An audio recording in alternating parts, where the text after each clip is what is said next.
Hello guys, in this video I'm gonna share my SBI PO prelims mock score of Olive Board and जो मैंने सुबह सुबह दिया था।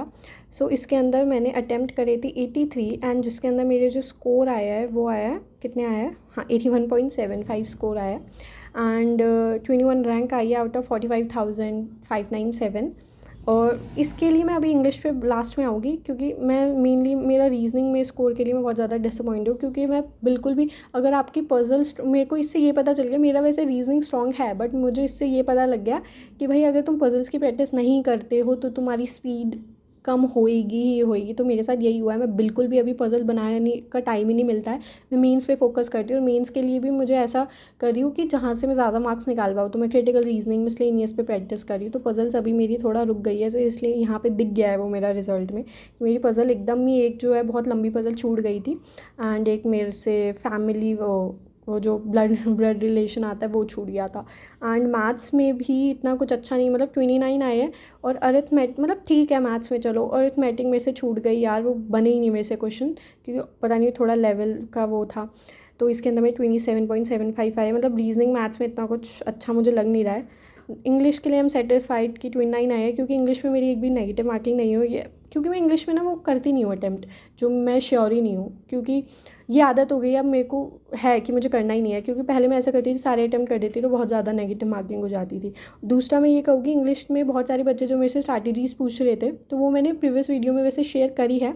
मैं एक और बात कहना चाहती हूँ कि मतलब एक दो कमेंट आते बस इतना कर ले, अच्छा बैंक एग्ज़ाम क्लियर हो जाएगा, ऐसे नहीं होता कि इंग्लिश के बेसिस पे तुम बैंक एग्ज़ाम अपना क्लियर नहीं कर सकते हो, राइट। दूसरी बात कहूँगी, वो मेरी स्ट्रैटेजी थी जो मैंने करी थी। अब देखो सबका ना अपना माइंड होता है, सबकी अपनी वो होती है कि वो क्या करना चाहते हैं, राइट। वो मैंने बस एक ये बताया था और वो चीज़ें मैंने करी है फॉलो, मैंने वही बताई है क्योंकि मैं कुछ अलग से तुम्हें ऐड ऑन करके नहीं बोल सकती कि 10 ये करो, 10 ये करो, 10 ये करो, वो पेपर निकल जाएगा। I can't do that, right. मैं वही बता सकती हूँ जो मैंने करा है और जो मेरे को लगा है कि इम्प्रूवमेंट हुई है, राइट। तो दूसरा मैं कहना चाहूँगी, इन द स्टार्टिंग जब मैं प्रिपेयर करी थी तो मेरे से मैंने निमिषा बंसल मैम की सच वीडियोस देखी थी, वो मैं उसमें ना ऐड करना भूल गई थी। क्योंकि जैसे बहुत लोग कहते हैं कि एडिटोरियल खुद पढ़ो, राइट। भाई देखो तभी मैं कहती हूँ सबकी खुद की आदत है कि उसको कैसा सूट होता है। तो मैं जब एडिटोरियल इन द स्टार्टिंग पढ़ती थी तो मेरे को बहुत डिफ़िकल्ट लगते थे वर्ड्स। तो मैंने बहुत शुरू में, अभी तो नहीं क्योंकि मेरे पास अभी इतना टाइम नहीं है कि मैं रोज़ देखूं, तो मैंने एडिटोरियल की वीडियोस फॉलो करी थी मैम की, जिससे मेरी वोकैब भी अच्छी हुई थी क्योंकि मैम बहुत अच्छे में से पढ़ाती है। एंड मैंने मैम का परफेक्शन बैच भी लिया था। परफेक्शन बैच इनके लाइक इन द स्टार्टिंग मैंने अनअकैडमी का सब्सक्रिप्शन लिया था। तो मैं अभी ये नहीं कहूँगी कि सबको चलो अब तुम सब ले लो और परफेक्ट, ऐसा मैं कुछ सजेस्ट नहीं करी क्योंकि अब नहीं देखती हूँ। मैंने स्टार्टिंग में मैम का एक मंथ तक परफेक्शन जो है, और ऐसा नहीं कि मैं रोज़ सुबह लेती थी, नहीं, मैं ऐसे लेती थी दिन में, जैसे मैं रिकॉर्डेड वीडियोस देख लेती थी या यूट्यूब पे जो मैम की परफेक्शन चल रही है तो वो, भाई जिस यूट्यूब पे भी मैम की बहुत सारी परफेक्शन की वीडियोस अवेलेबल है, वो भी देख लो जिसकी इंग्लिश बहुत वीक है। क्योंकि स्टार्टिंग में मैंने परफेक्शन मैम का देखी है वीडियो, दिन में मैं कभी देख लेती थी रिकॉर्डिंग, तो उससे मेरे को लगता है मेरे में इंप्रूवमेंट हुई है। बाकी फिर मेरे को वीडियोज़ का इतना वो नहीं लगता था, मेरे को लगता था जब तक मैं खुद नहीं करूँगी तो कुछ फ़ायदा नहीं होने वाला। फिर मैंने जब क्वेश्चंस करने शुरू करे तो मैंने स्ट्रैटेजी बनाई कि कैसे मैं इसको मेंटेन कर सकती हूँ, फिर मैंने वो चीज़ शुरू करी।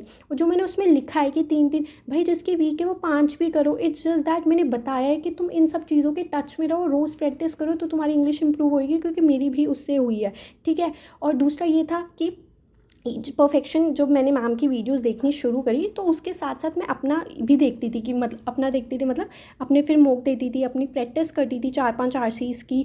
और मैम की वीडियो से ये होता है कि ईजिली पता लगता है कि तुम कैसे क्वेश्चंस को अटेम्प्ट कर सकते हो, राइट। तो ये चीज़ें मेरे को इंग्लिश में बहुत फ़ायदा हुई है। बाकी तो मैंने इंग्लिश में बहुत टाइम दिया है, ऐसा नहीं है कि हवा में मार्क्स आते हैं कि अपने आप ही बहुत कम टाइम दे के तुम कहो कि अरे मार्क्स ही नहीं आ रहे, नहीं। मेरे इंग्लिश में बहुत ज़्यादा गंदे मार्क्स आते थे, नेगेटिव इतनी होती थी, बट मैंने बहुत टाइम दिया है। कभी कभार मैं 3-3 घंटे, 3-4 घंटे में इंग्लिश को ही देती रहती थी, बिकॉज मेरे को ये सब्जेक्ट बहुत तंग करता था। और मेरे को जब मैं तब मोक देती थी मेरे को लगता था मेरी मैथ्स रीजनिंग बहुत अच्छी है क्योंकि उसमें मेरे मार्क्स आते थे। पर ऐसा होता है, मेरे को लगता है कि तीनों यार, तीनों में अच्छे कब आएंगे, मतलब एक बैलेंस करती हूँ बाकी एक तो छूट जाता है, तो ऐसा होता है। बट कोई नहीं, अभी तो ज़्यादा मीन्स पर ही फोकस है मेरा। मैंने फिर भी एसबीआई का दे दिया था, मैं एलिजिबल नहीं हूँ एसबीआई के लिए वैसे। सो हाँ, तो मैं एलिजिबल इसलिए नहीं हूँ बिकॉज़ ऐसा कुछ नहीं है कि एज का हाँ, वो एज मेरी कम है, मतलब कम तो है, मतलब मैं 21 की ही हूँ, बट ऐसा है कि 1 अप्रैल तक होना चाहिए। मैं फॉर्म भर ही दी थी, आरबीआई का भर दिया था।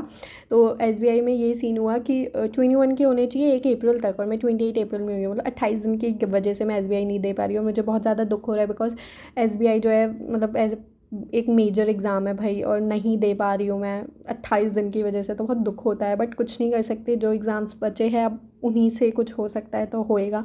बाकी तो भगवान के ऊपर है यार सब, और मेहनत के ऊपर डेफिनेटली। सो मैंने फिर भी ना, मैं ऐसा करती हूँ, मैं ना कब कभी मेंस का ना पढ़ पढ़ के बहुत बोर हो जाती हूँ, क्योंकि अभी मैं बिल्कुल भी प्रीलिम्स पे ध्यान नहीं दे रही हूँ। तो मैं इसलिए ना, मैं सोचती हूँ थोड़ा प्रीलिम्स का दे देती हूँ, जिससे प्रीलिम्स के देकर ये हो जाता है कि हाँ, थोड़ा आरबीआई के भी टच में रहेगी, और ये थोड़ा लेवल भी अच्छा था।